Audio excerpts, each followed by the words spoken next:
one thing that I wouldn't say I get asked a lot, but I have to explain a lot because I do get a lot of people when they contact us, if they have been pre-approved or pre-qualified.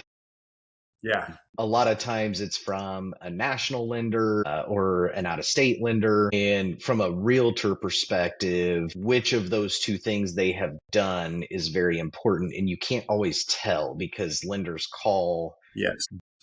a pre-qual, they call it a pre-approval or vice versa.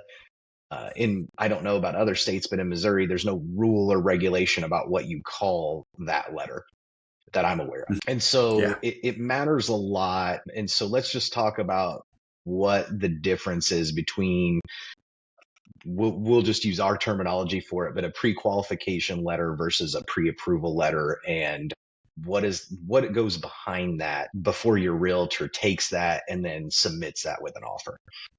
Yeah. So pre-qualifications, even pre-approvals, unfortunately, it's the Wild West. As much regulation that exists in my industry, I see crazy things done all the time with borrowers that simply filled an application out, put their social security, date of birth, put their income in. And a lot of times they just kind of guess their income because, for a lot of folks, unless you actually look at your pay stub and try to calculate exactly, if you're paid hourly, trying to calculate exactly how much you make for that year, a lot of people will understate or overstate their income and they'll put it on the application.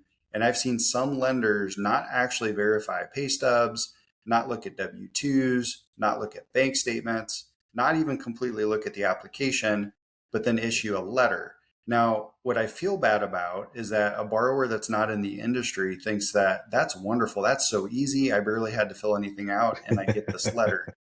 And they think that that letter is as valuable as the letter that my team provides, where we look at maybe 100 different things.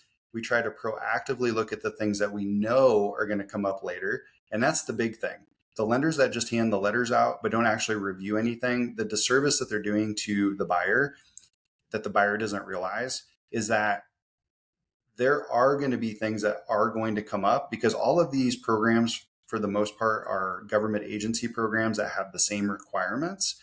And we can get into that later because we do keep a lot of our loans. So we don't have extra requirements above and beyond the government agency requirements.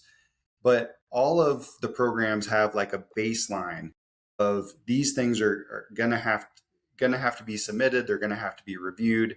And then they're going to have to be within the tolerances of whatever the loan programs will allow. I know you and I have had some deals where another lender has provided your buyer with a letter, and then it was pretty obvious at some point in the transaction that that lender had not actually really reviewed everything closely. I know we had one where they had a situation, it was a divorce, and communicated that really clearly to the lender, but the lender didn't take that extra effort to actually go and talk to underwriting to see how all that was going to work out in the end. And then it created an issue. Right. We really don't. We try, over 20 years, you can't say that you are perfect because that's impossible. But we are constantly trying to learn and stay in front of those things so that we get the hard things out of the way by the time that your buyer gets the letter. That way, when they find the house, there's already a bunch of things to do. So they have an inspection, they have an appraisal, they have a lot of those things that they have to take care of. They want to get the heavy lifting, in my opinion, out of the way before they get the letter and before they submit their offer. So you have the pre-qualification letter, which is the Wild West. I mean, that basically means that the lender didn't actually take it to an underwriter. To be fair, we mainly hand out pre-qualification letters. And Zach, I think you would agree, that's because most listing agents know myself, they know my team. Yeah. They know that I don't just hand those letters out. Now, in other markets, because I am licensed in 10 other states, some markets require a pre-approval letter. It takes a little bit more time, has to go in front of an underwriter. I would argue that our pre-qualification letter is on par with a pre-approval letter because we even have Kathy, who I mentioned is on my team. She is a former underwriter. So she looks at things really through a fine-tooth comb, if you want to say, before we even hand that letter out. So would you say, just in the simplest form, a pre-qualification letter is the lender taking what the purchaser has stated on their application and then saying this fits the basic requirements? Whereas more There's of a a, spectrum. yeah. There's a spectrum to answer that question. Okay. So some lenders, I believe their philosophy is they want to throw everything at the wall to see what actually sticks. They want to come across as the easy lender. They do that up front by just barely getting anything from you other than just a few bits of information, giving you a letter and giving you really this false illusion that this is going to be an easy process, but they really have no idea if your loan's going to close. And I know people find that hard to believe. And sometimes when I explain this to people that like if they met with someone, hardly asked them anything, gave them a letter, and then we're going through like just asking for basic things like pay stubs, so that way we can make sure that we document income appropriately. They'll say comments like, wow, the other lender didn't ask me for that. And eventually as they get through the process with us and that we explain everything to them, if the light bulb goes off and they're like, oh, that kind of is a big deal because I am going to have to turn those things in. I would rather the lender looked at those now versus later and maybe find a problem.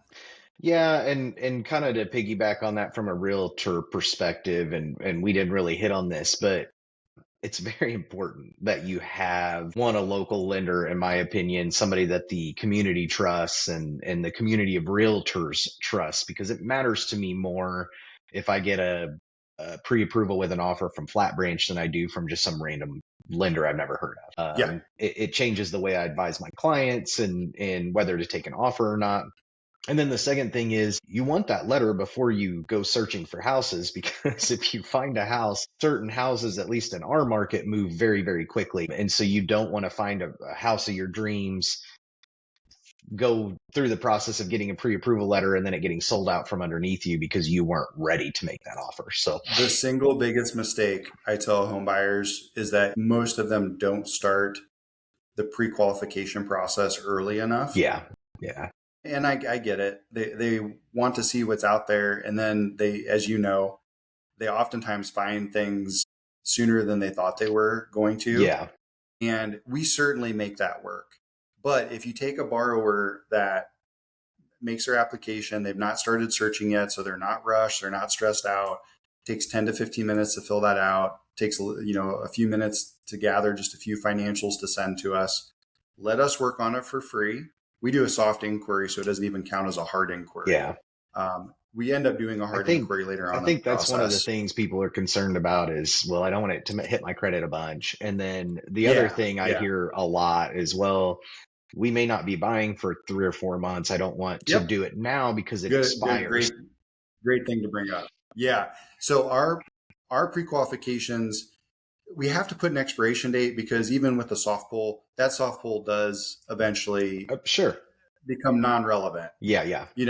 So we do have to put an expiration date, but the person doesn't start the process all over. It's actually super simple. If they get to, 3 or 4 months, they haven't found anything, we check in with them. We just confirm, has anything changed? Still working at the same employer? Is your income the same? Can we do another soft pull on credit? Again, these soft pulls don't count as hard inquiries. Do that. Basically, the work's on us at that point to update it. They just have to verify a few things. We might have them send us a new pay stub, especially if their pay has changed at all. And then we can easily update it and then it's ready to go. Okay. That happens all the time. I would say more. Oh, yeah. I don't know what the percentage is, but it's a decent percentage of people that we pre-qualify, and then it might take them 6 to 12, sometimes even 1 to 2 years before they end up finding that house and making an offer. Absolutely. It does save you time to looking in price points that, you may or may not qualify for as well. Yes. Although for me as a realtor, that's not that big of a deal, but as big. Zac, you can speak to this more than I can, but don't you see sometimes people are pre-qualified, but they have no idea what an estimated payment would be? Oh, yeah. No, I get asked very, very often, like, hey, what's the payment on X number of dollars? And then, there's so many factors that go into that because without getting too deep into the woods, but if the roof is 20 years old versus 5 years old, that dramatically changes your insurance payment, which dramatically changes your payment. And so there's a lot more to shopping for your payment than just the total amount, if that makes sense. So when we pre-qualify someone, I believe a good lender is going to come up with 2 or 3 estimated payments in different price ranges based on the loan program, because that's the other thing that a buyer wants the lender to research for them. Out of all the loan programs, which loan program is going to be best for them? Sometimes it's one, sometimes it's a couple different programs. Then after that's determined, calculating, 2 or 3 different price points, trying to estimate for them homeowners insurance, real estate taxes. We go to a great effort to circle insurance and taxes and tell them we're estimating those. But we really try to be realistic on what we're estimating. Yeah. What I do find, especially with the online lenders, because I click those buttons too, I'm just curious. Yeah. I click those buttons too, and they a lot of times I believe it's intentional.